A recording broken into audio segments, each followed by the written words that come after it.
Solve the following equation in 3 variables. Okay, அப்போ 3 வேரியபிள்னா X Y Z இந்த 3 வேல்யூவையும் solve பண்ணி நம்ம கண்டுபிடிக்கணும். Okay, first equation. Second equation பாருங்கள், கோஎஃபிஷியன்ட் இல்லாத வேரியபிள் யாருன்னு பார்ப்போம். ஒய்க்கு வேரியபிள் இல்லை, ஸோ அதை கேன்சல் பண்ணுறது நமக்கு சிம்பிள். ஸோ ஃபர்ஸ்ட் ஈக்குவேஷன் வந்து X plus Y plus Z equal to 5. Second equation coefficient இல்லாததை தான் நம்ம சூஸ் பண்ணுறோம். So 2x minus Y plus Z equal to 9. இசட்டை கூட நம்ம கேன்சல் பண்ணணும்னா பண்ணலாம், ஏன்னா இசட்டுக்கு கோஎஃபிஷியன்ட் இல்லை. ஆனால் இங்கேயும் பாசிட்டிவ் சைன் இங்கேயும் பாசிட்டிவ் சைன், அப்போ கேன்சல் ஆகாது. ஒய்யில் தான் இங்கே பாசிட்டிவ் சைன் இருக்குது, இங்கே நெகட்டிவ் சைன் இருக்குது. ஸோ நம்ம ஆட் பண்ணல இது அப்படியே கேன்சல் ஆகிடும். இப்போ கோஎஃபிஷியன்ட் இங்கே ஒன்றுமே இல்லைனா 1 இருக்கணும். 1 + 2 3x plus 1 + 1 2z equal to 9 + 5 14. Okay, இப்போ இது ஈக்குவேஷன் 4.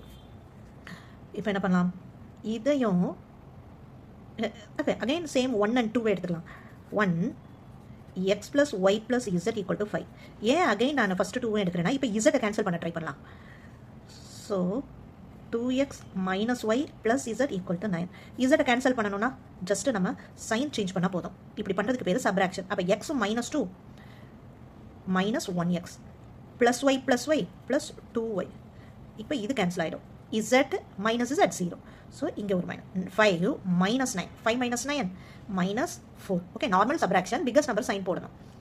ஓகே, இப்போ இந்த ஈக்குவேஷனை நம்ம 5ன்னு வச்சுக்கலாம். இதில் எக்ஸை கேன்சல் பண்ணோம், இங்கேயும் இசட்டை கேன்சல் பண்ணோம். இப்போது இந்த 2 ஈக்குவேஷன் எடுப்போம். இந்த 2 ஈக்குவேஷனில் யாரை கேன்சல் பண்ணலாம், அகைன் இசட்டவே கேன்சல் பண்ணுவோம். அப்போ தான் இந்த ஈக்குவேஷனோட சிம்பிளிஃபை பண்ண முடியும். ஸோ ஃபஸ்ட்டு நான் தேர்ட் ஈக்குவேஷன் எடுத்துக்கிறேன். X minus 2y plus 3z equal to 16. இப்போ செகண்ட் ஈக்குவேஷன் எடுத்துக்கிறேன். செகண்ட் அப்படியே சூஸ் பண்ணாமல் இப்போ இசட்டை கேன்சல் பண்ணணும்னா இங்கே கோஎஃபிஷியன்ட்டே இல்லை, ஆனால் இங்கே 3z இருக்குது. அப்போ இந்த ஈக்குவேஷனோட 3ஆல் மல்டிபிள் பண்ணுவோம். அப்போ இதோட 3ஆல் மல்டிபிள் பண்ணால் 3 2s 6x மைனஸ் இதோட 3 மல்டிபிள் பண்ணால் 3y plus 3z equal to 9 3s 27. Okay, இப்போ என்ன பண்ணலாம், சப்ராக்ட் பண்ணுவோம். அப்போ தான் இது கேன்சல் ஆகும். சேம் சைன் இருந்தால் அடிஷன் ஆகிடும். ஸோ அப்படியே ஆப்போசிட் சைன் போடுறோம். இப்போ இது கேன்சல் ஆகிடும். எக்ஸ் மைனஸ் 6x அப்போது minus 5x. Okay, -2 + 3 -2 + 3 plus 1y. அந்த 1 போடணும்னு இல்லை. 16 - 27. அப்போ என்ன பண்ணணும், ஒரு நம்பர் பாசிட்டிவ் ஒரு நம்பர் நெகட்டிவ், அதை நம்ம சப்ராக்ட் பண்ணிவிட்டு பிக்கஸ்ட் நம்பர் சைன் போடணும். That's it. அப்போ சப்ராக்ட் பண்ண என்ன வருது 11. இது ரெண்டில் எது பிக்கஸ்ட் நம்பர் 27, அதோட சைன் இஸ் மைனஸ். கிளியர். இப்போ இந்த 2 ஈக்குவேஷனையும் பாருங்கள், ஈக்குவேஷன் 5 அண்ட் ஈக்குவேஷன் 6.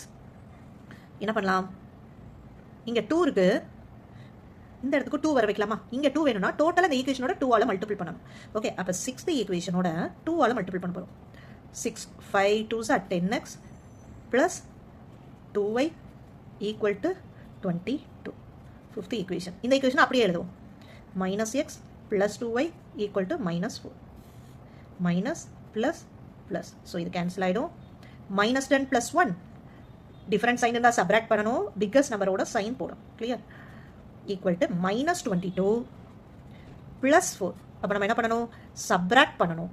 ஓகே, என்ன சைன் போடணும், பிக்கஸ்ட் நம்பரோட சைன் மைனஸ். இப்போ 2 சைடும் மைனஸ் இருக்குது, மைனஸ் மைனஸ் கேன்சல் ஆகிடும். ஓகே, அப்போ x ஈக்குவல் டு 18/9. இதை கேன்சல் பண்ணால் 1 9s are 9 2 9s are 18. So our x value is 2. இந்த எக்ஸை இதில் சப்ஸ்டியூட் பண்ணுவோமா, பண்ணுனா y கிடச்சிரும். So substitute x in 6. So -5 இந்த எக்ஸுக்கு பதில் 2ன்னு போடுறோம், plus y equal to -11. -5 2s are 10 plus y equal to -11. y equal to -11. இந்த -10 அங்கிட்டு போனால் +10. ஸோ +10 -11 டிஃப்ரெண்ட் சைனா சப்ராக்ட் பண்ணணும். 11ல் 10 சப்ராக்ட் பண்ணால் 1. பிக்கஸ்ட் நம்பரோட sign minus. So our y value is -1. இப்போ இந்த ரெண்டு வேல்யூவையும் எந்த ஈக்குவேஷனில் போடலாம், இந்த 4th ஈக்குவேஷனில் போடலாம், இல்லைனா ஃபஸ்ட் ஈக்குவேஷனில் போடலாம். நம்ம எதில் போடலாம், ஃபஸ்ட் ஈக்குவேஷனில் போடலாமா. ஃபஸ்ட் ஈக்குவேஷன் என்னது, x plus y plus z equal to 5. x value is 2, y value is -1, z தெரியாது, ஈக்குவல் டு 5. 2 - 1 1. அப்போ அந்த 1 இந்த சைடு வந்தால் -1. So 4. Our z value is 4. இதுதான் நம்மளோட ஆன்சர். கிளியர். ஸ்க்ரீன்ஷாட் எடுத்து வச்சுட்டு அதை 1 by 1 ஃபஸ்ட்டு எக்ஸை கண்டுபிடிச்சி பாருங்கள், அடுத்து ஒய் பாருங்கள், இசட் பாருங்கள். இந்த மாதிரி ப்ராக்டிஸ் பண்ணுங்கள். கண்டிப்பாக இந்த மெத்தடில் நமக்கு ஒரு சம் இருக்குது. Okay, thank you.